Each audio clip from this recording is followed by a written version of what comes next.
I met the parents of the dogs yesterday. They were big, and they were like, "Oh, it was so funny going to adopt or rehome a dog."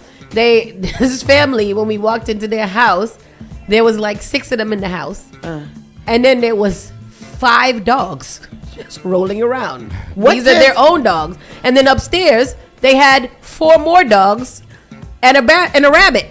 Oh, they foster the dogs? No, that's everybody's family. Everybody in the family got a dog. Oh my God. And they all come together and they hang out with their dogs. What color is it? I couldn't do that. It's a little yellow thing. That's too much. Oh, yeah, I said, first of all, either they're going to kill us and feed us to the dogs because we can't get out of here. Oh, that's a huge dog. Look at the head.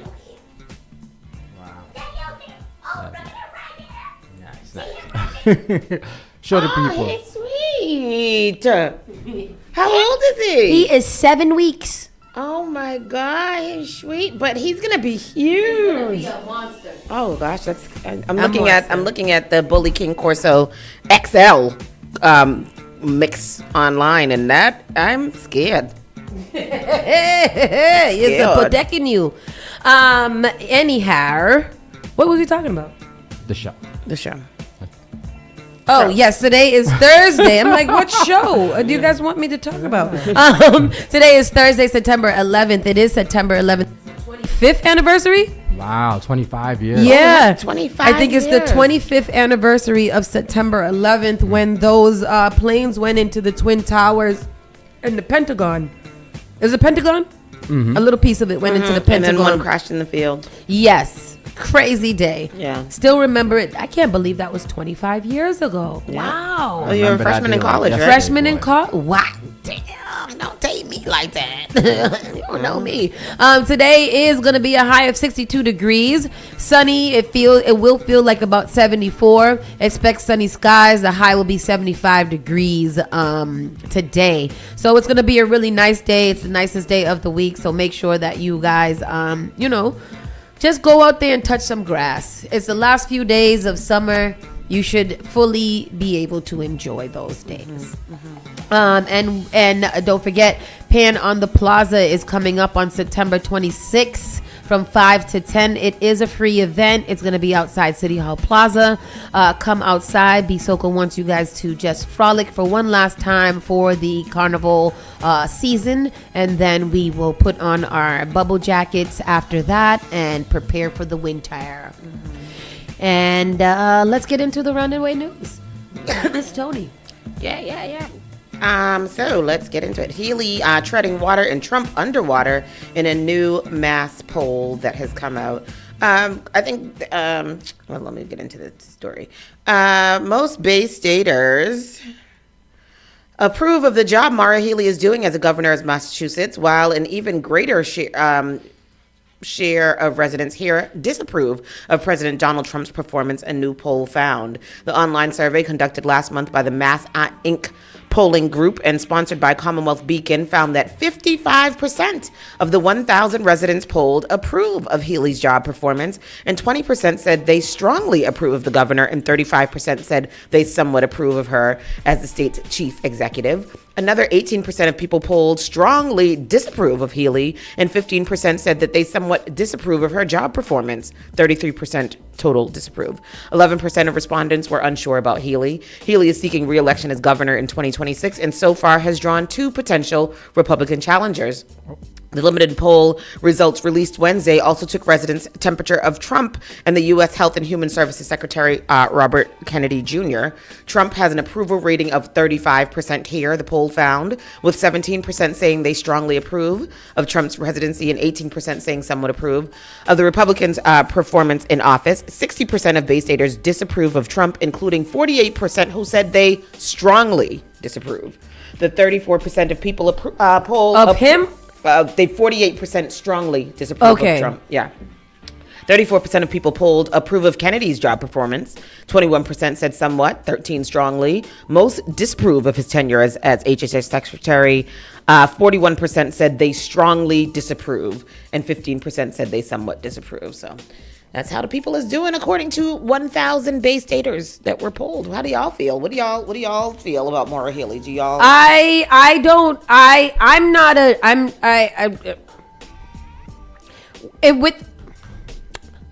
don't see or hear enough of what Maura Healey is actually doing for this state. The way that I feel like I should. I know that I live in Boston, one of the cities of Massachusetts, but as the governor, I feel like, especially in this time, we should be hearing more from her. Yeah. Completely. I don't know how connected she is to what's going on or what her role is in all of this. A lot from her. Like what? She's always in the news, like almost once a week. Just as much as the mayor, I feel like. Saying what? She does like a little pass through, like, hey, I really don't agree with this. Have a great day. Yeah. Next, like, that's not hearing from the governor. We literally see Mayor Wu in the mail, globally, nationally, everywhere. We don't hear nothing. Like, Maura Healey is literally the opposite of what Donald Trump loves about America. She is a gay woman. I mean, she is white, so she gets that pass. But I feel like a lot of the venom that we're getting should be given to her, and she should be fighting back with Mayor Wu as her support. Yeah, I think that's why she's not doing it. She already has because Mayor Wu is so out I don't front. think I don't think. But you're pretty much putting Mayor Wu is literally the bottom of the totem pole when it comes to governance. It's the president and then the governors that are next. So like, why wouldn't the higher up? Why would I send my employees? We already have a telescope that's over us right now, so she's not trying to make it any bigger. Because she is a gay woman exactly. too, that she's not trying to rebel rouse. Who's already doing her thing. I mean, just because you're not rebel rousing, don't mean that you standing up for us and what we want and what we need. I mean, I agree with you. I don't know much about her position either. I do think that we're here. I feel like we hear too much about Mayor Wu. Yeah. They have her on a national level, and I think that that's just so crazy because she's the mayor of one city in a whole state. So the way that she's nationalized is a little weird for me. Yeah, like have her. I feel like it should be like a have her back situation. If one of my mayors is going this hard, maybe I should, stand up for what I believe. She's definitely been very vocal about. So you would give her what would you say? You strongly approve, or I approve definitely. She's definitely been vocal about the immigration, about ICE being here, all of that. She's been by Mayor Wu's side. I've heard that too. I'll give her a C. She's been there. I'll give her maybe an average score. Like, you're not great and you're not bad, but you're really unmemorable. Lawanda says, I think she is good, but she is the governor in the line of authority. She is here to support the majors, but I do feel like she lost her momentum. And I can agree with that, Lawanda. Me too. I feel like she's very below the radar. And I mean, honestly, like if we think about it, like in the grand scheme of things, right? Like, think of like mayor's past, governor's past, whatever. One, we work here, Spark FM, so we have to be invested into this information. So we're hearing a lot about them because we do this. We report this news every day. Two, I think that now, just like the way that it is, maybe people in every city kind of feels like they're hearing more and more about their mayors, about their governors because of the current administration. So maybe those people are being highlighted, but like, even Charlie Baker, we heard about him every now and then. He wasn't thrown out until COVID, where he took like a top spot, and then we were hearing from him basically every day. But like Marty Walsh, I didn't know a lot about Marty Walsh. I didn't know a lot about Deval Patrick even, but I feel like I know so much about Mayor Wu and what she's doing and what she's in, and maybe it's just the way of the world things are. But I don't know. At any rate, what happened to Deval? Right, like I don't know nothing about Deval Patrick. Me either, all, to be honest. And Marty Walsh, not much about him at all either. But I do understand what you mean. Like the governor, we don't hear as much about her. I don't know much about her at all. I can't say if I like her or dislike her, to be honest. I would have to take a neutral stance on her. I don't know if I could give her an approval or whatever. But that's that. It's crazy. Everything's crazy. But anyhow, so we'll see. What as far as though Donald Trump, you guys, how do you guys feel about Donald Trump? An F-. I mean, he should be expelled from the school. Yeah. and arrested and put in a prison. Yeah. That is the only grade that he should get, is a prison grade of cell block C. And well, that's strongly disapproved. I strongly what's underneath strongly disapprove? Vehemently disapprove. And RFK, what about RFK? What grade do you give RFK? He would have to share a cell with Donald Trump in prison. Why do you think that RFK has the position that he has? Do you think that there is some blackmail type situation that I think has? He's a Kennedy, and that's it. He's a Kennedy. He just wants to be in I think that he is working in tandem with the program that they have going on over there in MAGA. We know that they were going to attack health. They were going to attack They would attack medicine. They would attack education. They would attack women. Mm-hmm. And he literally falls in place to have somebody as high as he can be, who literally believes in this thing. Do you think that Trump put him in there so Trump wouldn't actually be the only stupid one or the stupidest? He wanted RFK to be the stupidest, but also he does understand that RFK and him are in the Epstein files, so maybe they have that over each other as well. Oh, is RFK in the Epstein files? Oh, yeah, they talk about RFK in the Epstein files all the time. Oh, see, I hadn't He was on the plane. Oh, all right. Well, there it is. There we go. Hours after ICE grabs mother taking child to school in Brighton, Boston Council formally supports mayor's letter telling regime to take a flying leap. I was reading an article this morning unrelated to this about Mayor Wu's net worth, and the comments on that article were just like, oh my gosh, I don't know how she could do it. I don't know how people. You don't read the comments. Oh my God. And I hope she doesn't, because some of the things that they were saying was just like, this is. But y'all can't read. They can't believe that those people are fake, because they're not going to say none of that stuff in real life. No, I think that's why they are real, because they sit behind their keyboards and they say all the nasty, disgusting, horrible, violent thoughts in their head. Yeah. And they like put their name to it, which I was surprised about, because it was like, oh my God, you have your first and your last name by this foolishness. Anyhow, because they know that they can do it and there's nothing going to happen to them, so they do that. It is very real. This is how people think, and when other people are literally like encouraging to do that, that's when they start actually acting on it. Them people writing it might not, but the people who are silent and reading it might be the actors that go out and commit these things. So it is all bad across the board, whether you're acting on it or just saying it. Yeah, I can't. My heart can't take it. The Boston City Council today unanimously agreed to formally support Mayor Wu's refusal to buckle under to ICE and offer up immigrants a silver platter. The Boston City Council. The council vote on Wu's August 19th letter refusing to back away from the city's Trust Act, which prohibits police from helping ICE round up people not wanted on criminal warrants, came after Councilor Liz Braden of Alston Brighton said that just this morning, ICE agents outside Brighton High School grabbed a mother taking her child to school and took her away. Braden later said, I can confirm that ICE was present in front of Brighton High School and the Boston Green Academy in Brighton this morning. A BPS parent was taken by ICE during this activity. My understanding is that the child left behind at the scene was picked up by family members. BPS is currently working with the family to ensure that they have the support they need. You have something? No. Okay. Even Councilor Ed Flynn from South Boston and all those places said he's tired of the war on the Trump regime and wants to get back to local issues, such as Mass and Cass voted for the resolution after Councilor John Fitzgerald from Dorchester, who often votes with Flynn on other matters, said he wanted to be on the right side of history and support the Trust Act. Other councilors also cited examples of ICE grabbing or trying to intimidate people. Councilor Gabriela Coletta Zapata had trouble maintaining her composure as she talked about an East Boston mother with no known criminal activity and with children aged 9 and 11 taken away. And now BPS has to wrap their arms around these children and figure out how to take care of them, she said.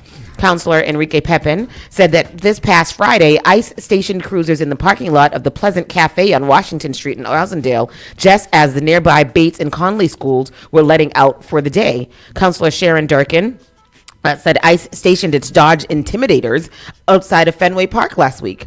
Braden, Julia Mejia, Benjamin Weber, had sought a vote on their resolution 2 weeks ago, but Flynn used a council rule to block a vote until all formal hearing after saying he was getting tired of all the Trump bashing when the council should be discussing local matters. Yes, that he wanted Flynn. a full hearing on the resolution first.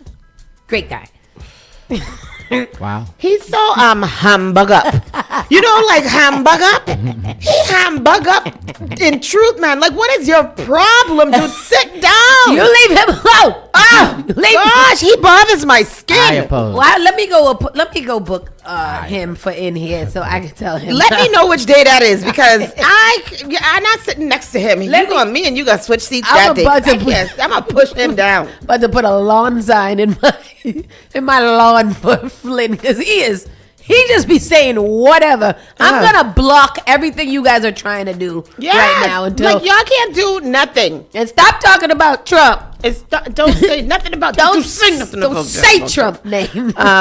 Weber introduced the resolution at the end of the day, yesterday's city council meeting, saying the issues were pretty clear. The regime's demand is a violation of the 10th Amendment that says local police don't have to help enforce federal immigration law, and there was no need for a hearing. ICE, he said, can still enforce federal immigration law. We're just not making it easier to round up people on our streets. But as he often does, Flynn said he needed to do his due diligence and asked Police Commissioner Michael Cox his thoughts on the matter. We really haven't heard at all from city administrators or the Boston Police on this specific issue, Flynn said, adding it's time for the council to focus on local issues and city issues. This is a very, very long article that I'm not going to continue to read, but yeah, yep, Flynn ain't gonna let y'all do nothing easily. Nope, he's not. And that's what I like about Mr. Flynn. He just be, I don't care. I'm going to call them Mr. oppose. Flynn and Mr. Baker. No, what's the other one? Oh, Mr. Culpepper. Mr. Culpepper. Mr. Culpepper. Yeah, Mr. Culpepper is, he's doing his thing. And go ahead, Mr. Culpepper, because I feel like he ran every year. He be running. You know who wasn't there? My girl. Who? My girl.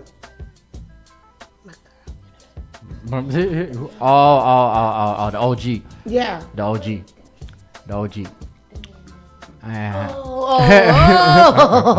Oh. Althea. Althea. Where the hell is Althea? Yeah. Where the hell is Althea? I think this is the first time. They're Hello. Where is Althea? Does anybody ask where's Althea Garrison? I'm sure they're old and when they rocking chair right now. Roy Owens is number 4. I'm glad you called her. Roy Owens is old and he's out here fighting the good fight for the Ain't community. Culpepper old too? Culpepper's maybe about 69. Yeah. He's a seasoned man. Yeah, he's seasoned. Anyhow, student hospitalized after being stabbed by a classmate inside of a Boston high school yesterday. Oh, God. That's awful. This is in Madison, you said? Madison, yep. An investigation is underway after a teenage student was stabbed by a classmate in the hallway of a high school in Boston on Wednesday afternoon. Officers responding to the report of a person stabbed inside of Madison Park Technical Vocational High School at 75 Malcolm X Boulevard in the city's Roxbury neighborhood just after noon found a 17-year-old suffering from a stab wound, according to the Boston Police Department. The victim, who BPS identified as a student of the high school, was rushed to a local hospital for the treatment of a non-life-threatening injury. Go. Here goes the story. Breaking news, a 17-year-old student has been stabbed inside a high God, school in Boston's shapely. Roxbury neighborhood. It happened at Madison Park High School just after noon today. That school and another in a safe mode for 35 minutes. That has been lifted. Boston 25 News reporter Amel El-Hel got on scene about 90 minutes ago. Amel, police still searching for the suspect. Who the hell is these two? I know. That's right, Carrie. Things are clear here now and students have left for the day, but it certainly was a very scary situation here at Madison Park High School when police responded to a stabbing of a student inside the high school in a hallway. The district says it was the result of some sort of altercation, but the good news here is that the student that was stabbed, according to police, it was one minor wound and they have non-life-threatening injuries. I want to give you a look at the scene earlier. Officials say they responded just after noon today when they found the 17-year-old suffering from what police are calling a minor wound. The 17-year-old was taken to the hospital while the school was put into safe mode. Madison Park High School and the John D. O'Brien School of Math and Science are both on the same campus, so when this happened, both buildings were put into safe mode. It lasted for about 35 minutes before it was lifted. We're told the suspect fled the school and no arrest has been made. We just heard from the district, which said their crisis response team will be on campus today and the rest of the week. Again, a 17-year-old student was stabbed inside Madison Park High School today, just afternoon. The suspect, however, fled the scene, and there have been no arrests as of yet. Again, the good news is the student that was stabbed, one minor wound, non-life-threatening injuries. You think it was like stab, or do you think it was like remember how we used to stab each other with pencils, right? So do you think it was like that, since it's like non-life threatening and it seems like it's not a big deal? I was actually stabbed with a pencil before. Yeah. It was you that was stabbed with a pencil. Yeah, I remember my groin area. But I had my books and somebody opened a locker and I had the pencil there and then it went bang, it was right there. Me too. I got a scar right here. I had a pencil in my back pocket and I went to do something and it scratched me all the way, like scratched open my arm. It was in me. It scratched you. It was in you? Yes, by my groin area. Oh God! I had to go to the nurse's office with my teacher with a pencil sticking. And what'd she say? They just took it out? Sweatpants. One time? Yeah, you're hurting my uterus. Pencil tip stabs. Pencil tip. Oh hell no! It probably had lead. Oh my God! Schneider said he was stabbed by a compass. A compass. A compass. Damn. Remember the compasses had that little sharp point? Oh, I hated those things. I still can't use it. LaWanda said Althea has been appointed a guardian for incapacitated person in April. Oh really? Oh, no. Nice. What does incapacitated? They can't capac. Handicap. Yeah. Oh, okay. Mm-hmm. Really? How do people? It sounds so like a head, like they head off. Like they cut their head off. Decapitated. Yeah. Oh my God! Is that? Oh my! And this, that's a good thing. What happened? That's good. She working. That's good. I know, but she was just up and down the street. So hearing that she's incapacitated, she's not incapacitated. She is the guardian for someone that is incapacitated. Oh, I thought she was. Oh, no. Okay. Because I was so sad. I was like, why y'all would be happy? Yeah. What's wrong with you? Yeah. No, she's caring for someone, and that's good because she's a caring person. So very good that is a position that she said that the Banner reported that. Thank you, LaWanda. You're such a good news source. Market Basket has fired the CEO, Mr. Deboulas. They fired him. Isn't he the one that they all wanted to stay? Yeah. But they fired him. Let's go to the clip. All right, here goes a clipiando. One momento. Here you go. Region is speaking with shoppers who have been stuck in the middle. After months of a family tug of war and now unsuccessful mediation, Arthur T. Demoulas is out as CEO of Market Basket. The company's board detailing their decision in this 35-page lawsuit, where they refer to him as an autocratic dictator they had to fire to protect a vibrant and growing business. In a statement, board chairman Jay Hachigian doesn't dive into what went wrong in mediation, but says Market Basket will not change its operations or culture. I don't think I should have fired him, though. RDT, as he's known locally, is beloved by many shoppers and thousands of employees at the popular supermarket chain. I think if he's really good to his employees and it seems to be thriving here, then I don't see what the problem is. Others not surprised it went this way after another notable fight over company control took place more than 10 years ago. It's too bad because he was a hero. I mean, the employees were championing him. They were really going to bat for him, which is very rare in a big company. He did. Demoulas not home to answer our questions, but in a statement, his spokesperson says in part it's clear the mediation was not a good faith effort, calling it a, quote, farcical cover-up for a coup. Farcical cover-up for a coup. That's nice. I'm going to start saying that. That's a farcical cover-up for a coup. That is a nice thing to say. I don't know what you're saying. It's non-fungible. Yes. That's crazy. Fresh Jen said he's stay getting fired by his family. And Fresh Jen, where the hell you been? Fresh Jen, where the hell have you been? Yeah. Get it together. Dr. Renegade, you're absolutely right. Them prices better not go up because They sure better not. they don't want me to stop shopping at the Market Basket like I be in Market Basket But all that's the the time. thing. I feel like people need to start going to Market Basket more often so we can demand I our miss rights. living in Brockton. It was real nice. That Market Basket in Brockton is really nice. Boston. There's other Market Baskets that I've been to that I don't like as much as that one in Brockton. Somerville? It's not as nice. The one in Brockton is very nicely organized. You feel good shopping in there. What's the one in Medford? That's Wegmans. Medford. Medford. It's Wegmans. Mm-hmm. I like Wegmans too, I but love Wegmans Wegmans. is expensive. Wegmans can be pricey, we need them kids from JP to go to Wegmans and talk about the prices so they can bring them down. Because there's no way that 6 cookies should cost $8. Dr. Renegade says that Chelsea is nice. My mom really likes the cold cuts from Market Basket. I'm like, Mommy. It's the same. It's the same cold cuts Right. everywhere. It's not a specific. You're not buying that. Not from the deli? From the deli. Oh, okay. But she's like, the ones that they specifically have at Market Basket is It's the best special. one. That's I'm like, very okay, special. well, good, Mama. What else do we have here? Remembering 9/11. Today, of course, is 9/11. Events being held in Boston on the 24th anniversary. Oh, it's the 24th anniversary of the terror attacks. So 24, not 25.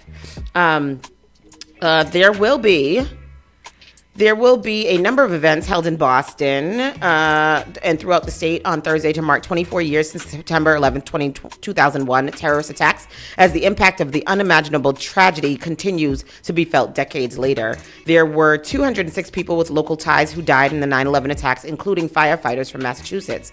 Governor Maura Healey and Boston Mayor Michelle Wu were in attendance for the annual reading of the names at the State House to remember those who died. The event got underway at 8:30 a.m. and was followed by a ceremonial lowering of the flag.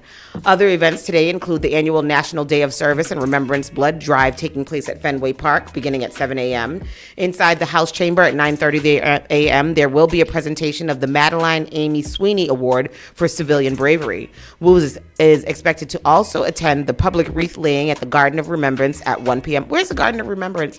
I don't know. That's over there in front of the behind the Faneuil Hall. By New Market Square. Oh, okay. There's it's like a thing that you walk through that has a mist coming out of it. It has all the names written up. I thought that was the Holocaust Memorial. Oh yeah, That is the Holocaust Is that Memorial. still over there by the North Station? What's the name of it? Yeah. What's the name? Not Haymarket Station. Yeah. Yeah. What's the name of the one you said? The Garden of Remembrance. So where's that? I don't know. There will I've never heard of that in my life. Me neither. Never ever, to be honest with you. Okay, that is this little clip over here is cute. There will, of course, be countless other ceremonies throughout the country on what has become a national day of service where people across the U.S. participate in projects that honor the nearly 3,000 dead. Do you know what it is? Is that what it is? Oh, Public Garden, Boston. It's in the Public Garden. Oh. What is the Public Garden? The Arboretum. Is that, No. The one downtown. But What's the that Commons. called? The Commons. Commons. Yeah. I never know what that's called. The Boston Commons is called Public Garden? Shut up. Yeah. It's always been that. Yeah. Really? I thought it was called the Boston Commons. That's the biggest public garden we got. It is Public Garden, Boston Commons.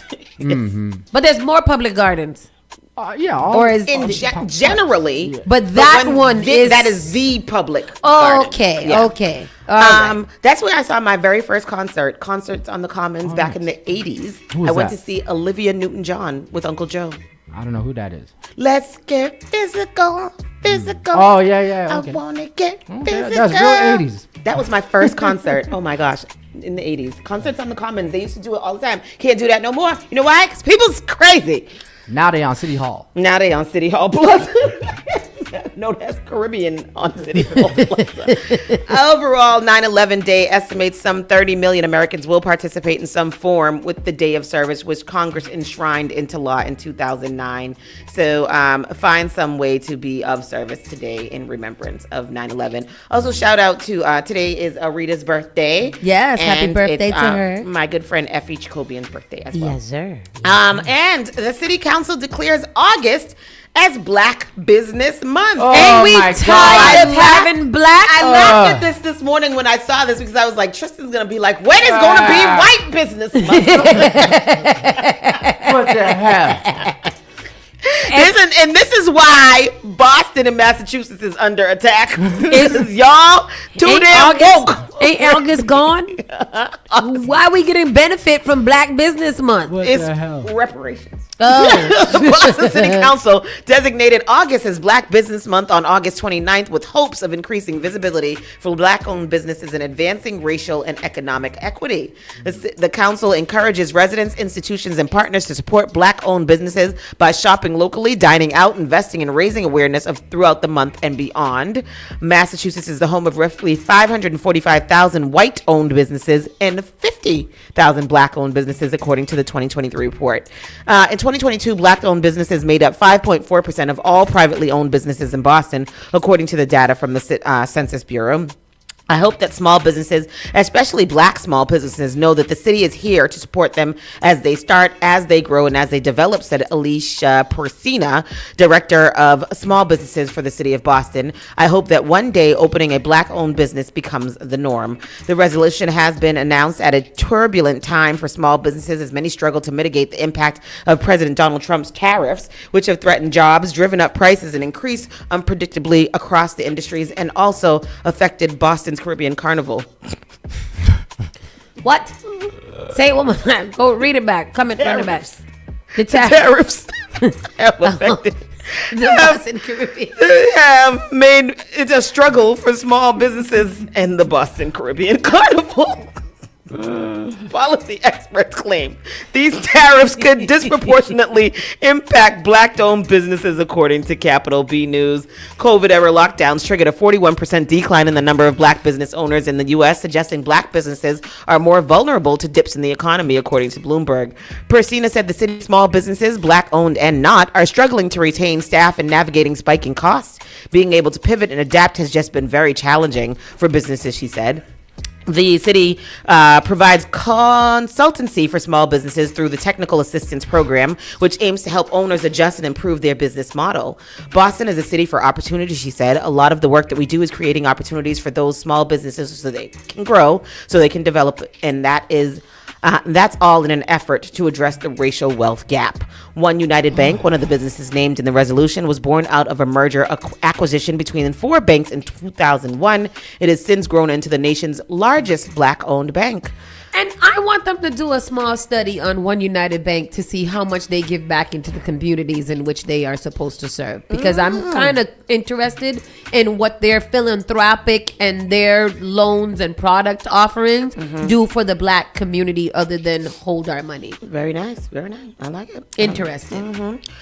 In a statement to the Daily Free Press, City Council President Ruth Julie emphasized the importance of ensuring the city's continued support for Black-owned businesses. The resolution comes at a critical time, recognizing the essential role Black entrepreneurs play in strengthening Boston's economic vitality, she wrote. Beyond acknowledgement, it is intended to bring greater visibility to Black-owned businesses that create jobs, expand opportunity, promote generational wealth, and build communities in our city. Amen. So, you guys, in August, you got to ramp it up and be what? Black as hell from now on.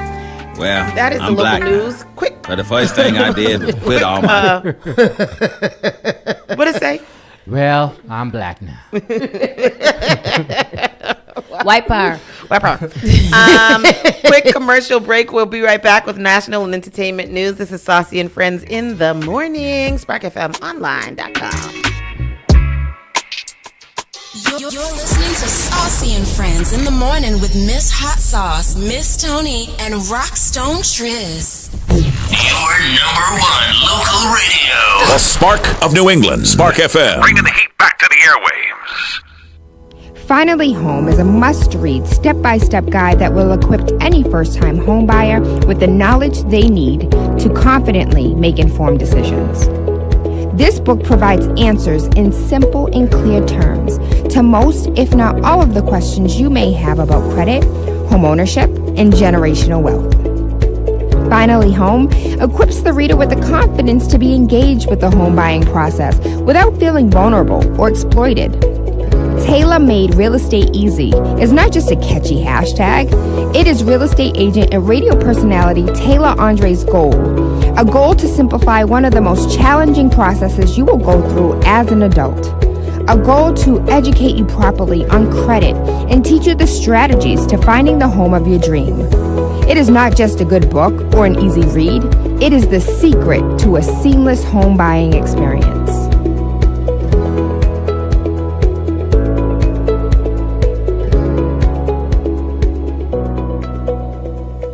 Often I hear people talking about how high their electricity bills are. Massachusetts has programs that everyday homeowners pay for, but never look into. Have you ever considered why some homes have panels and others don't? If you have Eversource, National Grid, or Unitil for electricity, you are paying for your neighbors to get panels at no cost. The charges are on the bill. Why not get someone to pay for yours? This program also helps with re-roofing, tree cutting, and electrical upgrades. If you're tired of short-term solutions for a long-term problem, connect with Bakari to find out if your home meets the requirements to upgrade at no cost out of pocket. Save the planet, future-proof your family for power outages, and save tens of thousands of dollars on an otherwise lifelong bill. Mention Spark when you call or text SPARK to 617-833-8940 to get 2 months off your power bill covered if your home gets selected.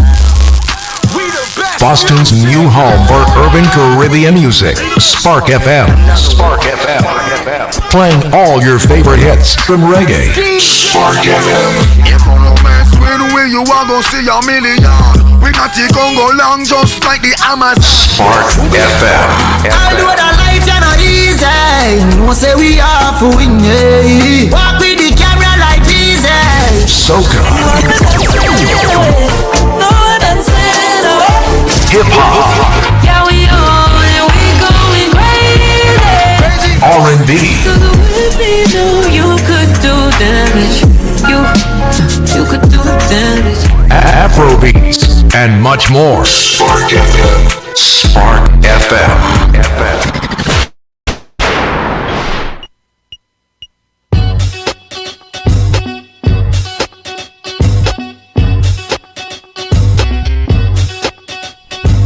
Cha-cha, boom when a pacha, penachana menachon when a cha-cha, pacha, bada. What song is this? Oh. This music used to be so fun and nice back in the day. Is that what the old people say about our music? I feel like it was all the same now that I'm old enough to expand a few decades. I feel like the music didn't start to get trashed until like 2000. Millennials. Yeah, 2000s was it? Yeah. 2000s, there was an odd period in music where, like, in hip hop specifically, like when Soulja Boy and them came out and Laffy Taffy. Yeah. And all that. It was weird. Yeah, you're right. Chicken noodle soup and chingy, like when you do it right there. Yeah, it started to get foolish then. And you know who I blame for that? Nelly. It's getting hot in here. Yeah, getting hot in her. Yep. I saw a reel yesterday with some millennials listening to Uchi Wally, and they were like, somebody in the comments was like, yeah, they're surprised that the lyrics can actually be heard instead of mumbled. And I was like, you know what? That's probably what it is. Oh, I thought you were talking about the content of the lyrics. No.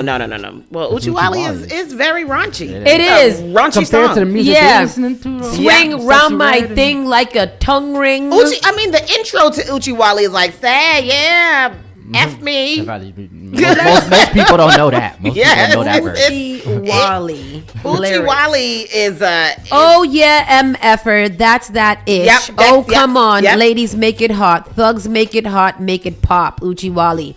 Yo, we got chicks in the living room getting it on, and they ain't leaving till 6 in the morning. Ooh, O is for Uchi. Oh, you ain't know how many O's in the bankroll. Sort of like the game show, Who Wants to Be a Millionaire? But my name ain't Regis. Nas, the one they call when they want their thing beat up. Better. Yeah, the music now is like. No, when they get into all the cussing part in the Uchi Wally, it's intense. Now the music is all cussing. Yeah, it's all cussing and just little young thing. Go around your D with my tongue ring. Deep throat my 9-inch, gut from the front and grind from the side and F from behind. Yep. Grab her here, slap her ace. She's screaming like she dying. Yep. Make her come 4 times without even trying. Wow. I'll beat the there's no denying. Yes, I know the hit lyrics. her with her duty. Hit her where she duty at. Make the booty fat. Little cutie rat walking by with the doobie wrap. Tight blue jeans, Air Max, small Gucci bag. Wow. My favorite song. Holla out the window. It's the Project Nympho. F my whole crew. You know how we do. You got that good pee. I can share with my people. Be a brave girl. Do your thing. You know what that Let sounds them like? titties hang. I'll have all you bitches saying. You know what that Uchi sounds Wale. like to me? What? It's the voodoo. Oh my God, it's so bad. It's so bad. That and Explosive with Dr. Dre and them. That song is what? It's lovely. Yeah. All right. I never looked at these. Oh my God. All right. Yeah. Oh my God. Yeah. Wait, I got to get. I'm When it so comes mad you to just- sex, I'm similar to the Thriller in Manila, and I think I rap all these, but I never put them together. I'm so mad. Bees call me horse the poom poom filler. I'll F a big boned or slim All chick. right. Some people at work, you know. That's fine. They got to have headphones. Beat the Uchi up real quick, then send home the B. Ain't no sleeping in my bedroom with Henry's in my D. With Henny's in my D. Oh my God. That Hennessy situation is terrible. Crazy. I'm not going to do it no more because Nia Long got on a cherry thong somewhere. and sipping Dom Perignon with Kelly Price. Not Kelly Price. With Kelly Price on his Python. Kelly Price don't I even hit like it y'all. while my wife's gone. Long D, the B all night. I'll make her peace sing the song Uchi Wally. I want the dude, you know, there's a dude on the social medias that does the Maya Angelou voice and he sings different lyrics. No. I wonder if he ever did this one in a Maya Angelou voice. She would roll in her grave. That is, it's poetry. It's poetry. It's theater. And scene. We've got to get into one thing. We have to have a conversation about our favorite social media people, because my new favorite guy is the guy that be dancing to all the things. The African guy. Oh, doing the wah wah, wah wah wah with him. No, the one who be dancing to him. Oh, I seen that one. I love it. Yes. He is the best. I love him. And his name is Aggie something, but he's hilarious. I love him. Anyhow. In more serious news, yes, let us all have a moment of reading. Charlie Kirk shot dead in Utah. Shooter's movements and description shared with rifle found in nearby woods. Follow live updates here. A manhunt was underway on Thursday for the person who fatally shot Charlie Kirk in his neck. A prominent conservative activist and ally to President Trump while he was speaking at a campus event in Utah. Kirk, 31, was addressing the open-air crowd with some 3,000 people at Utah Valley University when a single shot rang out, striking the Turning Point USA co-founder in the neck. Within hours, Trump announced Kirk's death on Truth Social. That should have been by the instant because he was gone from the time. As a press conference on Thursday, the FBI and Utah public safety official described the shooter as a college-age male, blended in well with students at the event. Authorities said that they were able to track the suspect's movement before and after the shootings using security camera footage. A high-powered bolt-action rifle was recovered from a nearby wooded area. Authorities said they believe this is the weapon used in the targeted shooting that left Kirk dead. The hunt for Kirk's killer took several twists and turns in the hours following the shooting. Initially, the university said a suspect was in custody, but that person was let go after being charged with obstruction of justice later. Oh, okay. 'Cause it was like an older white man that I saw they had in custody. Me too. He was being dragged out. Later, officials said a second suspect was taken into custody, but that person was also released. Later Wednesday, Trump released a recorded video from the White House in which he blamed the rhetoric of the radical left for the shooting and promised to find each and every one of those contributed to the atrocity and to other political violence, including the organizations that fund it and support it. President Trump announced Thursday morning that he will soon award Charlie Kirk the Presidential Medal of Freedom posthumously. The medal is considered the U.S. government's highest civilian honor and is awarded by the president to individuals to recognize a lifetime of significant achievements, including public service. So people can just give out these things. You can just give them out all willy-nilly. Girl. On the screen, please. It is disturbing. It is disturbing. I don't know if this scene blocks it out, but yeah, it is. This is regular news, so then I can show it. Charlie was a giant of his generation, a champion of liberty, and an inspiration to millions and millions of people, Trump said during a September 11th observance event in Arlington, Virginia. Our prayers are with his wonderful wife, Erica, and his beautiful children. Trump said the date of the ceremony will be announced soon. Trying to see if I can find the video.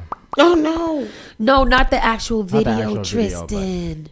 They do say that there is one that's out there that it's in slow motion, so it shows the bullet going to his neck, but stops before he starts bleeding out. Yeah, and the rest of the videos literally show him bleeding out. It was almost animated the way that it was. Yeah, I thought that only happened unreal. in like Uma Thurman. What is that movie? Pulp Fiction. Nope.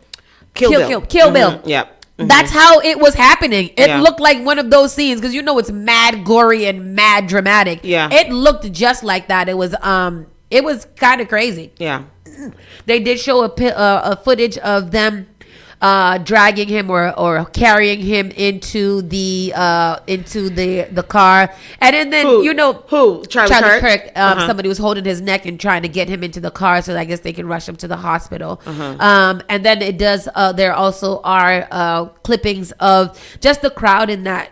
When the bullet hit, how the crowd really just kind of took cover and just started running. And it is suspected that it was a white man that committed this crime. And we do really have to get tough on white crime here in America. And it literally was just a single shot. Shot. There were no other They said shots. about 100 to 200 meters away or yards away from the top of a building. And it was a clean shot through the neck. Wow. That was clean. It was. It was messy, but... across the nation, political leaders are speaking out against political violence, especially in this age.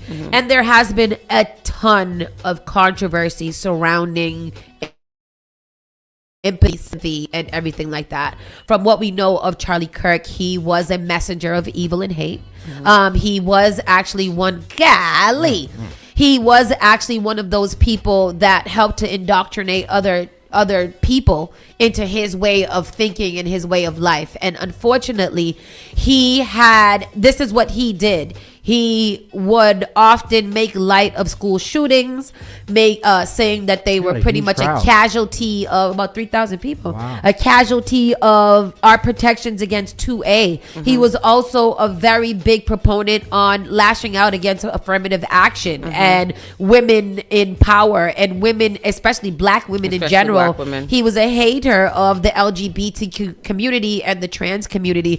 There wasn't much about that man that was very positive and or unified. It was all very divisive, hateful rhetoric all the time, every single time. And what this death has done is highlight the legacy he's leaving behind. And it also bothers me the way that this country is idolizing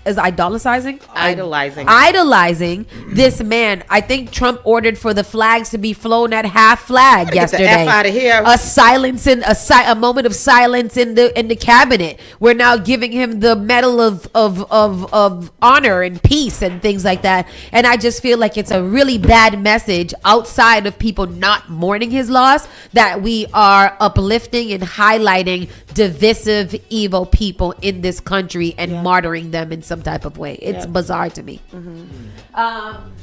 Did you guys saw the video the first time this morning? Like his last words were divisive words. Like he was about to answer. He was speaking about gun something. When somebody asked him about mass shootings, and he was like, "Oh, was it gang related or was it something else?" Like, Great. This is the audio from the video. Counting gang violence. Great. Oh, let's play it. Counting or not counting gang violence. Great. So they asked him about mass shooting, and he said counting or not counting gang violence. And then sniped in the neck. And then sniped in the neck on cue. Like it was like they knew that he was going to come out with that BS. And there he was. Janet just said it. They're making him a martyr. Definitely. They are. They're 100%. Like, you know what bothers me? And I'm going to get on my little soapbox right now. Black people shaming other people into not having into having feelings for this man's unfortunate death. I don't know if it's unfortunate. I'm just using nice words. Charlie Kirk was literally one of those people that were pro non tightening up on our gun laws and everything like that. So the people out there, especially the black people that are like, oh my God, y'all are so cold, I can't believe this, what about his family? What about the families of the students that he made fun of and pretty much made light of their deaths and their pains because he had other things to do? The saying goes, you live by the sword, you die by the sword. They did lose a loved one, unfortunately, but and that's what I was saying just now. Like, we can't deny that it's heinous, right? Yeah. It's awful. It's heinous for him to go like that. But, and that's what I said. It's a shame that he has made it so that when we talk about his death and him being assassinated, we gotta be like, you know what? That's horrible that he was assassinated, but that's crazy. Crazy. You gotta. I mean, it's awful. Why didn't he think about his family? Yep. And all of that when he was out there spreading this rhetoric and talking all reckless like that. Why didn't he think about how his family could be affected? Why did he not think that he could die by gun violence? Talking about how gun violence, did he not think that people would not be sympathetic when you die, when you say that you're not a sympathetic person or don't believe in empathy? Yeah. Like, you've got to think about those things. And then sorrows, prayers and condolence. What is it? Thoughts and prayers. Yeah. Thoughts and prayers. Dr. Renegade said, "Live by the gun, die by the gun." And that's it. I don't want people to believe that people. There are some people out here that are like, ha ha ha, he's dead. I think for the general amount of people that are not showing emotions or sympathy towards him, I don't believe that we should have to even question whether we should or not. He said it. He doesn't believe in empathy. What are we empathizing? Exactly. Somebody he wouldn't want that. And I also believe that a lot of people are saying a lot of people didn't really do any research about who Charlie Kirk actually was and what he stood for. Yeah. Because if you did, then I've seen one of my friends from school, she's going really hard on the empathy bandwagon for him. Respectfully, shout out to her. But it's like he was a master debater and people would hire him to come in their schools and talk about things and expose their minds and their brains. And wasn't that his platform to be debating with people? Yeah. I think he was set to debate somebody on September 25th. That guy that goes around and debates people. Oh, him and Charlie Kirk were supposed to be debating each other. Yeah. He wasn't a master debater. But according to South Park, he was a masturbator. masturbator. Literally. and now they're calling for South Park to be canceled. Of course they are. Mm-hmm. Yep. Of course they are. Yeah. Of course they are. Yeah. We are living in a censorship. Did y'all see the second episode of South Park? No. Y'all gotta go watch it. I'm gonna go watch South Park. I'm gonna go get high and watch South Park in Paleta. How many ones is there? 4? I think it's like 3 or 4 so far. Yeah, on the third. And where do I find this at? Cartoon Network. Oh, South Park's gonna be disgusting after this, huh? What do you call it? Adult Swim. Yeah. You know, South Park is gonna be absolutely gruesome and obnoxious about this. Yeah. They sure are. Yeah. I probably won't. And the people know that, and that's why they want it to be canceled before a Charlie Kirk episode comes out. Another one comes out. However, moving on, 2 students. 2 students were wounded in a shooting at Colorado High School just yesterday, maybe a couple of minutes after this Charlie Kirk situation. Authorities said a boy opened fire with a handgun Wednesday at a high school near Denver, Colorado, wounding 2 students before fatally shooting himself. The shooting occurred just before 12:30 p.m. local time at Evergreen High School in Colorado, Fort Hills, about 28 miles southwest of Denver. According to the Jefferson County Sheriff's School office, the suspect was believed to be a student at the school. Jackie Kelly, a sheriff's office spokesperson, told reporters in a news briefing his identity has not been released as of yet. One of the 2 student victims who was shot was in critical condition at Common Spirit St. Anthony's Hospital in Lakewood. The second student at St. Anthony's with non-life-threatening injuries was described as no longer in the care of the hospitals as of Wednesday. God bless. You know, that is pretty much the best outcome that could happen from a school shooting.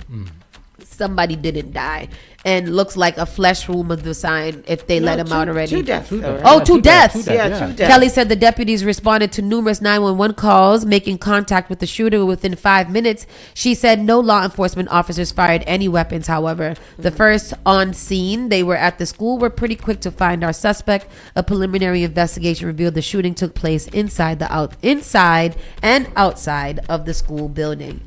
It's more emotional for me to hear about children who got up in the morning, probably had a little breakfast, and then went to school to learn something, who ended up getting shot and or killed at school, versus a man who preached hate and evil and did this for a living.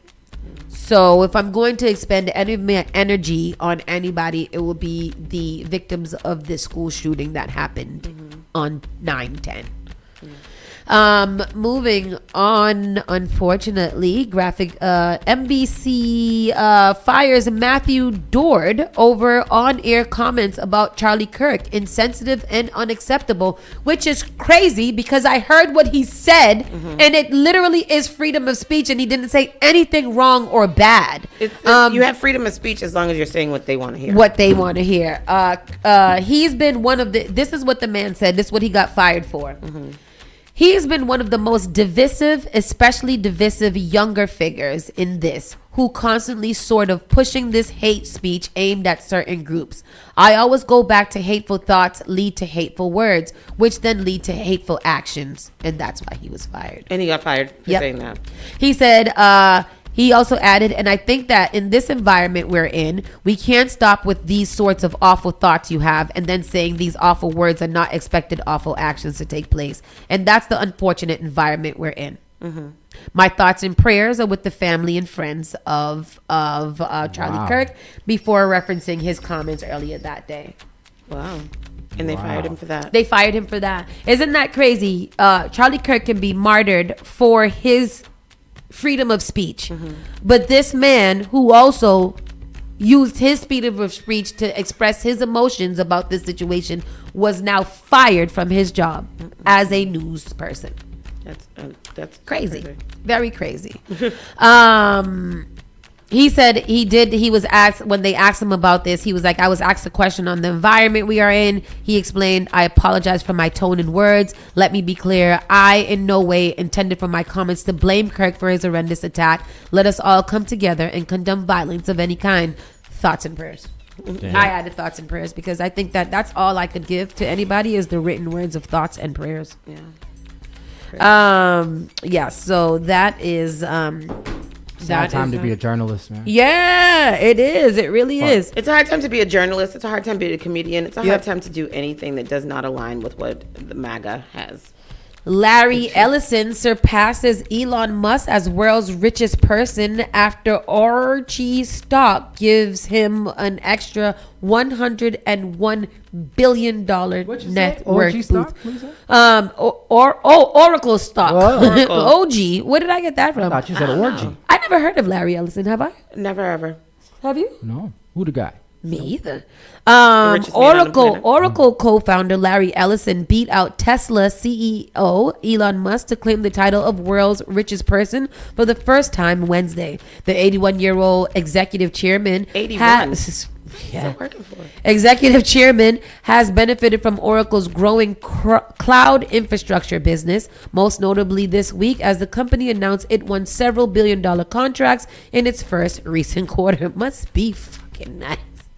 The 81-year-old co-founder of software giant Oracle beat out Elon Musk to claim the title of world's richest person.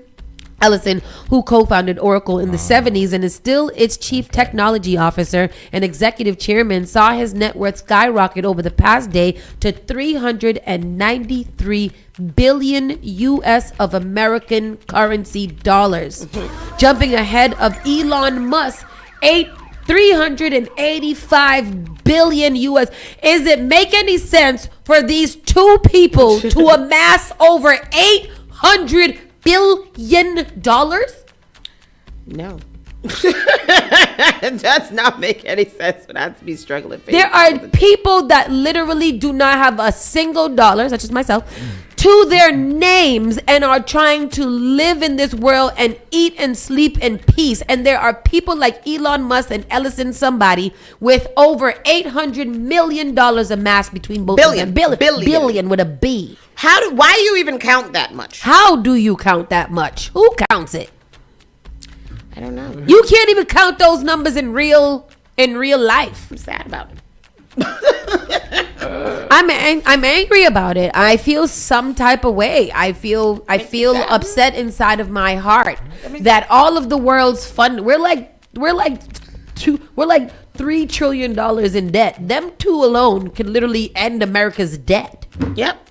They could feed somebody. They can house Tony. somebody. They can feed America. A nation. They can feed they're the richest in the world. You can give everybody in the world $1. $100. They can give everybody in the world $1 million. $1 million. Yeah. $1 million. They can give each of us $1 million and still have 100 and still be the richest people in the world left. Yes. Imagine if some rich person like that was a nice person and said, you know what? Everybody gets $1 million. You need to figure out how to work with that because you'll never get another penny in this world again. Yeah. I'd figure it out. Miss shit. It's figured. I've already got it figured. I've already got it. Boy, when I quit my job. Shit. Keeping it moving. That's the thing is, I wouldn't even quit my job. Stay collecting my little health insurance money. I wouldn't even quit my job, but something's got to give. Somebody got to give me some money. I think the news is depressing. A black student was dragged from his car and beaten by Florida officers. He files a federal lawsuit, as he should, and he should get $385 billion. Jacksonville law enforcement officers violated the civil rights of a 22-year-old black college student when they pulled him from his car and beat him during a traffic stop, according to a lawsuit filed in a federal court in Jacksonville on Wednesday. A video showing a Jacksonville sheriff's officer punching and dragging William McNeil from his car during a stop in February went viral online this summer and sparked nationwide controversy. Prosecutors announced in August they would take no action after determining the conduct of Officer D. Bowers. Here it is. Let me see on the screen. We're going to go to the clip right now. I don't remember hearing about this. I feel like I did. Here it is, the clip, El People. For those listening, we're watching the clip of the pull out, or the pull, what is it? Pull out. Of the pull.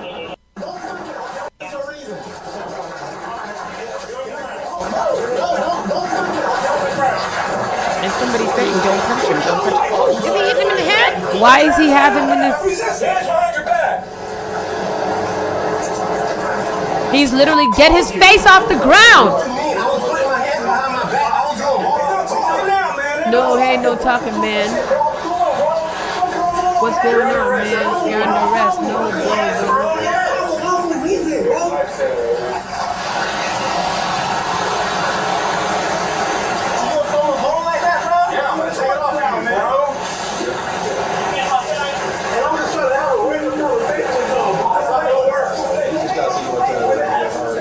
So,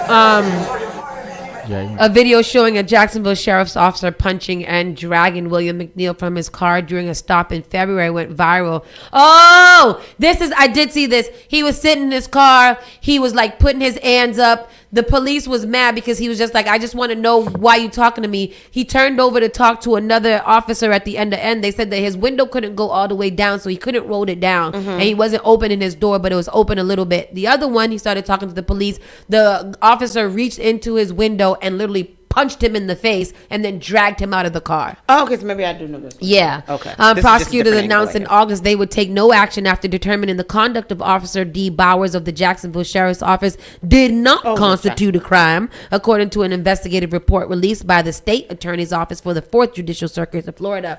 McNeil's attorney, Ben Crump, and Harry Daniels say Jacksonville Sheriff's Office policies allow officers to engage in racial profiling and illegal or excessive use of force without fear of consequences. Crump is a black civil rights lawyer who has gained national prominence. He is and blah, the blah, blah. black civil rights lawyer. He the only one that be civil righted.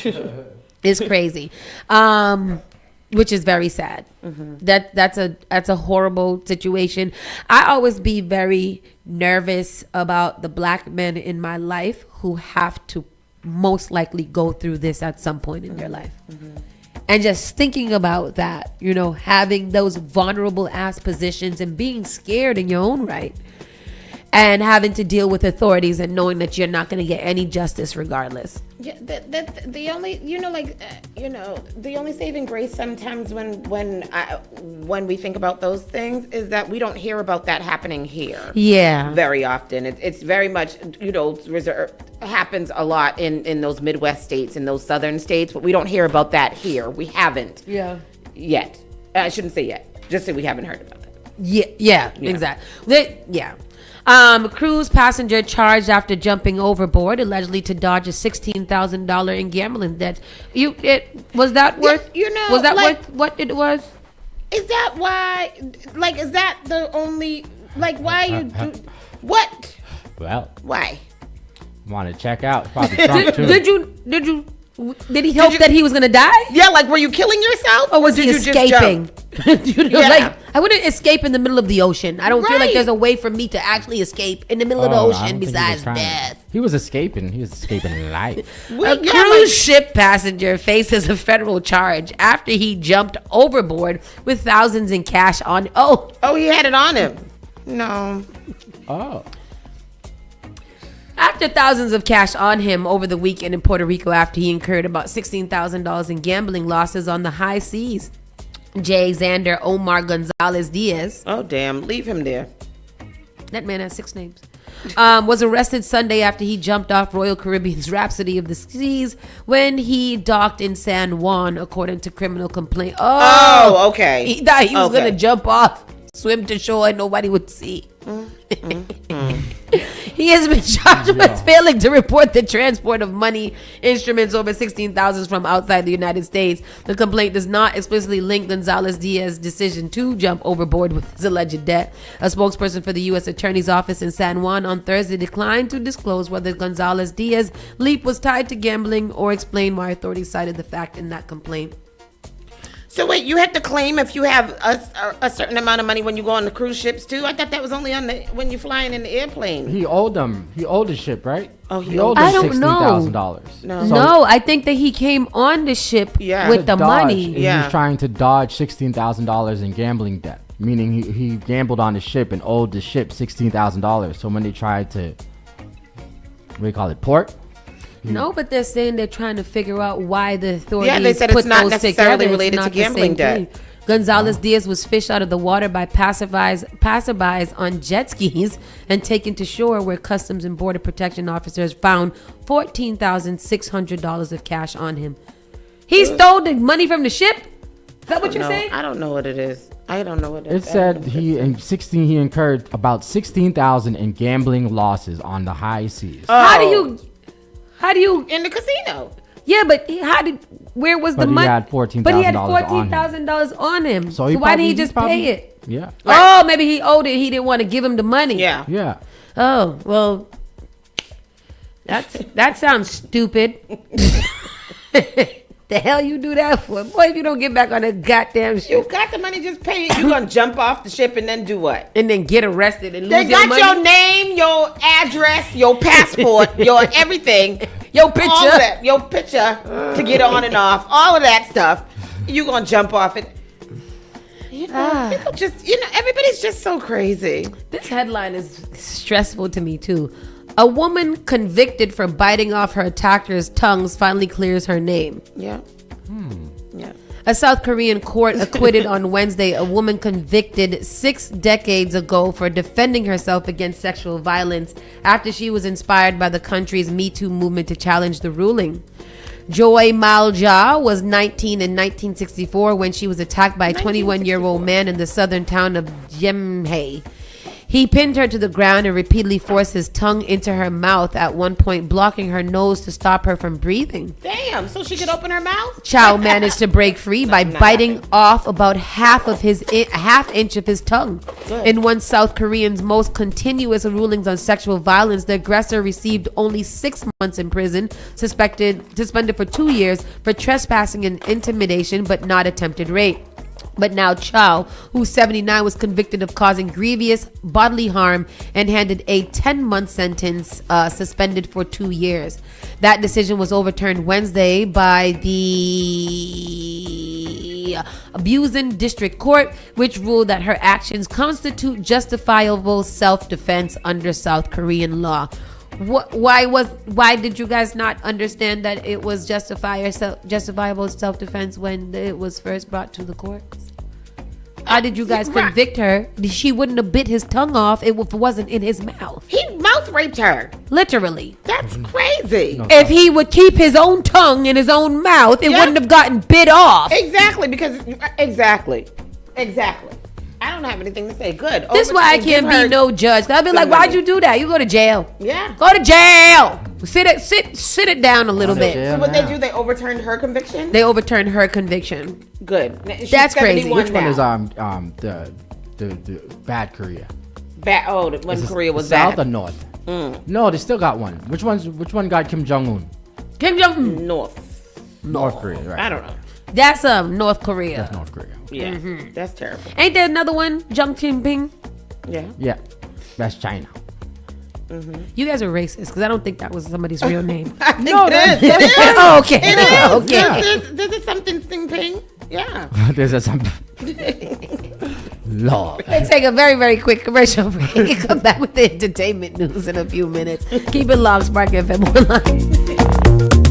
You're listening to Saucy and Friends in the morning with Miss Hot Sauce, Miss Tony, and Rockstone Triz.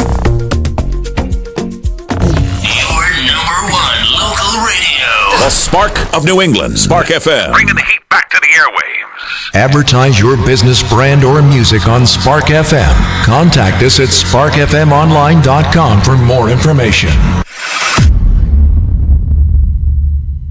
Each and every Saturday night from 6 to 9 inside the avenue where you bring the drinks and we bring the vibe. My name is Gary Banton alongside my co-host Big Trini right here in SparkFMOnline.com, the number one place for soca, hip-hop, R&B, and more. Each and every Saturdays from 6 to 9 p.m. It's the avenue. Boston's new home for urban Caribbean music. Spark FM. Spark FM. Playing all your favorite hits from How serious is youth vaping?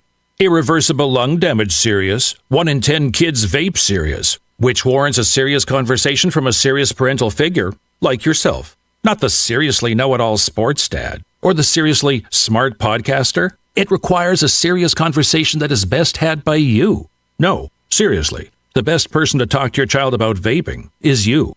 To start the conversation, visit talkaboutvaping.org. Brought to you by the American Lung Association and the Ad Council. Looking for a meaningful way to engage with your community and make a difference? Volunteer with the Massachusetts Senior Medicare Patrol Program and help prevent Medicare fraud. Visit masmp.org. This project is supported by a grant from the U.S. Administration for Community Living. Each and every Saturday night from 6 to 9 p.m. inside the avenue where you bring the drinks and we bring the vibe. My name is Gary Banton alongside my co-host Big Trini right here in SparkFMOnline.com, the number one place for soca, hip-hop, R&B, and more. Each and every Saturdays from 6 to 9 p.m. It's the avenue. Spark FM. I know you nasty. She be touching on her own body. Igniting the airwaves. Spark FM. Said she wanna take me away. Said she wanna take me away. Said she wanna show me the way. Join us on Facebook and Instagram at SparkFMOnline.com. Turn us up. Daddy now learn, take me love and breathe. Spark FM.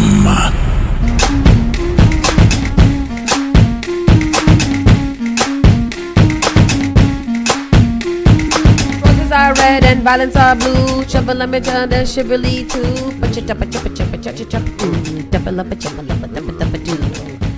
Promiscuous girl, you already know. It's a big song.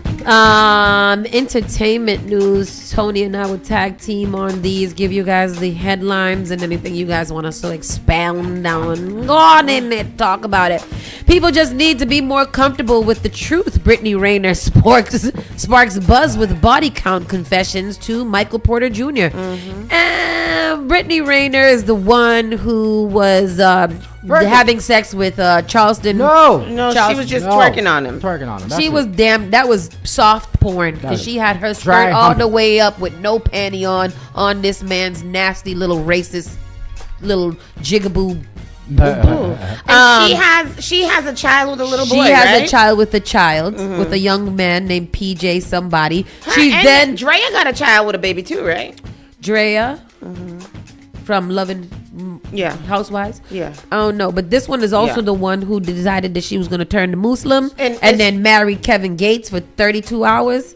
Oh, and she's the one that was married to Kevin Gates. Yes. Oh. She was his second wife because he has a full entire wife already. Okay. She's no longer Muslim? No, she's no longer Muslim. She has gone back to Horislam. I'm 33 years old. I'm not having a conversation about body count, Rayner said. It's like me. I just found myself like, what is there to be ashamed of? So when I'm openly talking about my body count on Shannon Sharp or whatever, I'm going to be ashamed of what? You know, and it seems to hit a soft spots for some. We all know that there are still plenty of ongoing debates on how a woman adds value to herself versus how men do. Well, Brittany Rayner stressed that acceptance begins from within. So I just feel like for me, people just need, go ahead. Men fixate a lot on someone's past because they feel that another man can permanently taint a woman. You don't have that power. You don't think a man cannot permanently taint me? But a lot of women are they've had relationships that have completely changed their personalities, the way they trust a man, the way they view men in general. I feel like you can be in a messed up relationship that can really mess you up. But I feel like when it comes to past and a man focusing on what happened 5 years ago or what man you slept with or what guy you were with, that is thinking when this man stuck his penis in her, she no longer has value. We're the whores, but who are we all fucking? But the truth of the matter is, it's like, if you meet somebody that makes sense, whether they have a kid, whether they've been with someone publicly, why miss out on potential love of your life just because some guy dated her and it didn't work out? That's probably the mature mindset. What is she talking about? She's right. I agree with what she's saying. What is she She's saying? basically saying, like, it doesn't matter how many men I've slept with. Yeah. Why are you asking me that? It doesn't matter. My past is my past. And what does that matter? That doesn't mean that I'm tainted or my value is lost. Value in me is lost because I've slept with somebody before. And he's saying that, you know what men say, like, oh my God, I don't want nobody, da da da da da. A lot of men, not all men. A lot of men are concerned with your body count. It's a contradiction because it's all right for us to have a whatever, and then right. So men can do whatever they want, but basically, whenever a man finds out that a woman has slept with a certain amount of people, then he thinks that I think that it's she's no longer of value. I think that question in general is just so mind your goddamn business. You know, like, I'm not sure how to put that. Yeah. Like, if you get with a girl and you like her and then all of a sudden you decide that you want to ask her about her body count because that is going to change your view, yay or no, of her, is bizarre to me because I'm not sleeping with everybody that I slept with right now. Yeah. So why are you concerned? Right. Yeah, I agree. I think that's foolish, and I don't like that. And thankfully, I haven't been with anybody who's asked me that foolishness. But Tristan, you feel a way about that. You though. do. What? You don't. You be talking about like no. It's not their body count. It's who they slept with. Oh. I judge people. If I judge people, I wouldn't enter a certain relationship if I knew that you slept with a certain person. I can see that. Okay. Yeah. I can maybe see that. Yep. Yeah. It might be wrong. No. You know. Oh, if it's wrong. It's wrong because I can see that. I thought that you had a problem with women having having more than one. Oh yeah, that's like the dance hall song Dolly House. Me don't care about the body count. And if you have 6 men, guess who is 7. And then 11. I don't know how that. If the What song goes is like that now? That's the Daps. Okay. Schneider says her argument is mature, but most men aren't mature. Yeah. I just want to know: do fingering count as a teenager growing up as a? What? You know what? Does digital sexual intercourse count as no? Because you got to have the body in the count. I mean, you can if you did the digital just makes you a dirty virgin. It doesn't make you If no orifices for penetrated. No, it's you're digital penetrating an orifice. Oh, digital. Yeah. You can't digital penetrate nothing. Yes, you can. All right. All right. It's nice. I can't ask y'all. Oh. Wow. It be happening sometime. It's a measure of foreplay. Okay. Not that I would know because I'm a virgin, but you know, keeping it moving. Kodak Black's attorney speaks out after footage surfaces of the rapper seemingly drinking cough syrup while driving. I mean, yeah. Can somebody conservatorship lock him up? Yeah. No, we can't be locking up black people. Let black people be as crazy as they need to be in this world. No. We got to conserve the black people. We don't want you getting wild and going out there and committing crimes, and then you know. Mm-hmm. So we gotta take care of our black people, and taking care of them is to, you know. Sometimes we gotta put you away. Yeah, absolutely. We gotta go away. We got to protect yourself. Yeah. Yeah, I remember about 2 years ago when Kodak was arrested. We reported on a story where he was arrested, and I think he swallowed a perk. Yeah. Was he naked? I feel like he got naked. No, he was in the car. Yesterday, I was watching The View, and they were talking about Charlie Sheen, and Charlie Sheen's been big in the news lately because I think he's written a book, and he also has a documentary about his life coming out on Netflix. Tiger Love. Right, and they were talking about how his father, he has a famous family, so his brothers and his father. His father is, his father. Sheen, them. Because Charlie Sheen is not his real name. They have a Spanish last name. Charlie Sheen. No. Shihino. I gotcha. What's his father's name? So they were talking about how his father at one point came on to Martin Sheen. Martin Sheen, That's right. his pops. And then what's his brother? Emilio Estevez is his brother. So their real last name is Estevez. Really? Yeah. They got a rich family. Yeah. So Denise Charlie Richards. Sheen was on the news. He did a news thing one time where he was talking about how he had to call the police and have Charlie Sheen arrested because Charlie Sheen was so on drugs so bad that he had to have him arrested. And the host on The View were talking about how do you feel about that? And Joy and I think Sonny were very, very adamant about they would never call the police on their children. And Whoopi was like, no.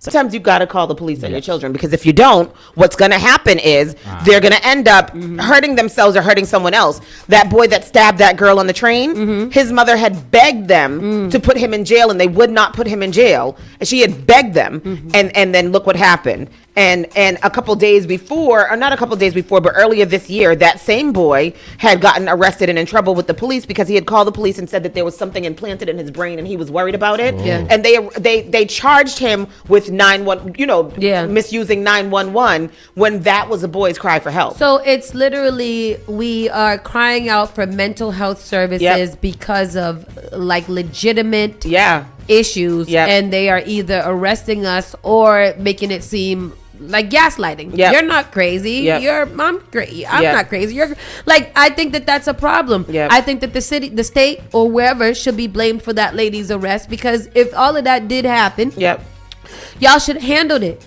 Y'all want to lock up people that are working and feeding their children and going to school, but you don't want to lock up people that are. And that's another problem we have here: the mental health coddling. I do understand mental health is a disease, and a lot of people go through it. But if you are a danger to yourself and others, figure it out. And so leading back to Kodak Black, he got to go away. Figure it out, because when something does happen to Kodak Black, then it's all thoughts and prayers. Right. Right. I don't know what this one is. Carolyn Levette and Michael Strahan. I don't. What is going? I didn't know. I tried to read through it while you guys were talking, but it didn't really get to the point fast. I guess he made a dumbass comment, and she retorted with some other dumbass comment, and then they going back and forth, so they got beef. The thing with Carolyn Levette is I don't like the way that she looks. Me either. She actually looks like a character in a racist movie. You know, like the one white woman who's always... Karen? Yeah, like not even a Karen. Like she's like the powerful white woman that is just a nasty person to anybody who is not white hair, blue-eyed. Let's call her Karen Levette from now on. Yes, I agree. Redman jokingly admits he was jealous when his high school girlfriend Faith Evans married Biggie. I would be jealous too, because why you didn't pick me? Redman? Redman. Oh, I didn't know that. Me either. I never knew that. I didn't either. What school did they go to? I don't know why I cared about that. I don't know why I asked that question. But yeah, so Faith was his girlfriend, and then they broke up, and then she married Biggie. Yeah. But he said he was just kidding. He wasn't really jealous. Fans back Metro Boomin after Young Thug says Drake callously called for beats soon after his mom passing. I don't want to hear Young Thug in the news anymore. I'm tired of hearing about He Young needs to Thug. not be on that damn phone anymore. Yeah, he needs to just. I feel like Young Thug got too much probation and too much restrictions around his freedom for him to be speaking so much. I would just be in the studio all day making music and making money and doing philanthropic efforts. Yeah. When we hear about Young Thug, it should be like Young Thug volunteered at a youth center today for whatever. It should not be all of this Young Thug still snitching type. Whatever. I'm not saying that he snitched in the first place. I'm just saying. Allegedly. It's alleged he that he They have snitched. him on And now two- it's just 2 all hours. of this information 2 about him hours snitching. talking. Like, just 2 stop hours. talking. Tony Yayo cites woman, drugs, and addiction when explaining why rappers can never have peace. I agree. Yeah. Yeah. I don't disagree with that at all. Yayo. I mean, yayo is cocaine. So, yeah, drugs. Yeah. One of the things that have had the internet in an uproar was a school in Jamaica who put out their what they did? Their uniform policy. Their uniform policy. I can't find the actual thing. The curtains. She was talking about the little girls with the baby hairs. And she was like, remember, baby hairs are not accepted in the school. Curtains belong in the house and not on your school head, on your forehead. Yep. So don't bring them. Your head will be fine without any baby hairs. Yep. So that's been a thing. So I guess Spice, not the baby hair. Spice sparks online debate after weighing in on Jamaica high school's hair policy. Spice has the internet popping off with reactions after she weighed in on Jamaica's school decision to ban edges. The dancehall singer put the school system on blast for worrying about the wrong things, and now folks online are chiming in with their own opinions. Spice calls out Jamaica. She says St. Andrews and all girls high school is going viral on social media after they dropped a post saying young girls can no longer rock edges. The message lit up the internet instantly, and Spice shared her thoughts. The Jamaican-bred artist clearly wasn't feeling a new rule, posting a video of young girls on Instagram stories with her hairstyle in a braided and twisted bun. Spice captioned the clip with her thoughts and called out Jamaica's school system, saying baby hairs won't block learning. Jamaica's school system always focusing on the wrong thing. Kiss my teeth. How this hairstyle I go stop this little gal from learning, she wrote. The Romies went, so everybody started to comment. It's literally here. Come on now. How does that affect learning? As a Jamaican, too much edges can be tacky in uniform. There's a time and place for everything. Dress modest and go learn. The Jamaican school system do too much sometimes. If the girls are being distracted from their studies because they meet up in the bathroom or other places in school to do their edges, then this is not wrong at all. Caribbean schools take education and the parents seriously. That's all I'm gonna say. And I feel like if you are of the I don't know why Spice went this way. Yeah, she should know better. Yeah, perhaps it doesn't bother their learning, but it's also just not necessary. Right. And I do believe that there's a time and a place. At school is not a time and a place for your cell phones and or your edges. When you go home, paste up your forehead with whatever hair you want, and then you get your cell phone back and take your selfies. But while you're in school, you're going to school to not be distracted and listen and learn. And that's why American schools are trash. Right, and we do know that, like as mentioned in the article, Jamaican schools and foreign schools in general are very, very strict on their policies when it comes to appearance. Yeah. And so, I remember for Noah, when Noah was attending a different school, they didn't want the kids to have braids. They didn't want the boys to have braids. And that wasn't a thing for me, like, or whatever, but they also didn't allow jewelry in the schools. So things like that, like, schools are allowed to have their policies. And if you don't want your kids to follow by those policies, then maybe you need to find a different school to send your kids to. Wendy says the hair surely doesn't affect the learning. I don't think that's not what the, I think that's not the point. It's about just being a distraction while you're at school. Right. Yeah. It's just unnecessary. Yeah. Like when you're getting up and getting ready for school, I feel like the argument against it would be like freedom of expression. If you have on a uniform, maybe that's the way that you get to express yourself. Express yourself at home. Yeah. I think we just give kids way too much leeway to just do whatever they want. Yeah. And I do feel that there should be a controlled environment when it comes to schooling and things like that. Rules and I are rules. Yeah, That's it. That's and it. Whatever the rule is for the school, that's what it is. What is the argument here? Yeah. I said what I said. I said what I said. I said what I said. You know why I know it? You know why I know it? What do you call it? Curtains. Curtain. When I know curtain. And I think it was written with, like with a jolly mind frame. It was written to spark interest, to maybe get a little giggle, not necessarily to offend, but just to let people know, like you're at school we have rules. Because you said even when Noah started going to this new school, they had a very strict whatever. And they talked about it yesterday in the thing. It is very strict. They must adhere to this uniform policy, and they get inspected every morning. Because it takes away, like if I'm concerned about, you got on the uniform, but you got on those dope shoes and a nice sweater, versus in college, right? I saw that, I forget which one, they have a uniformed polo shirt. It's not FAMU, it's one of those other historically black colleges.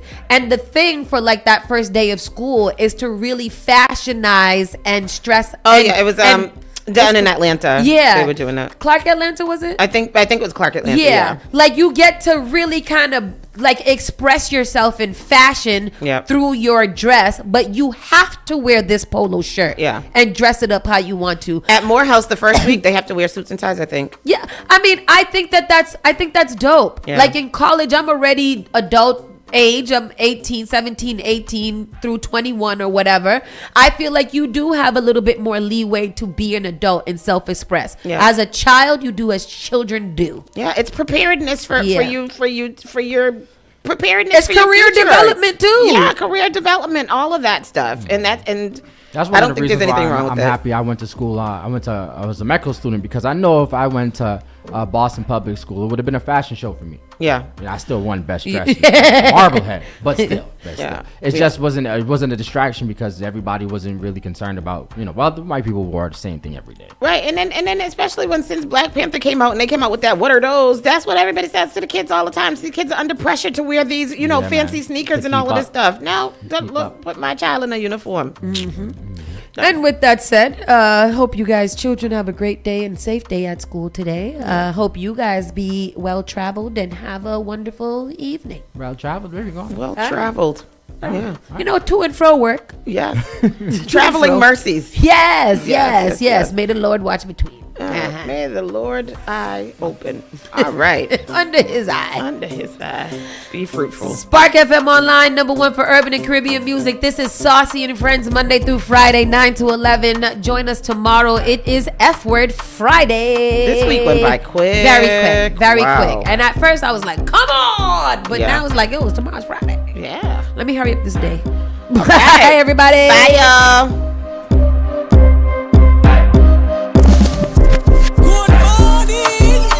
You're listening to Saucy and Friends in the morning with Miss Hot Sauce, Miss Tony, and Rockstone Triz. You're listening to Spark FM online.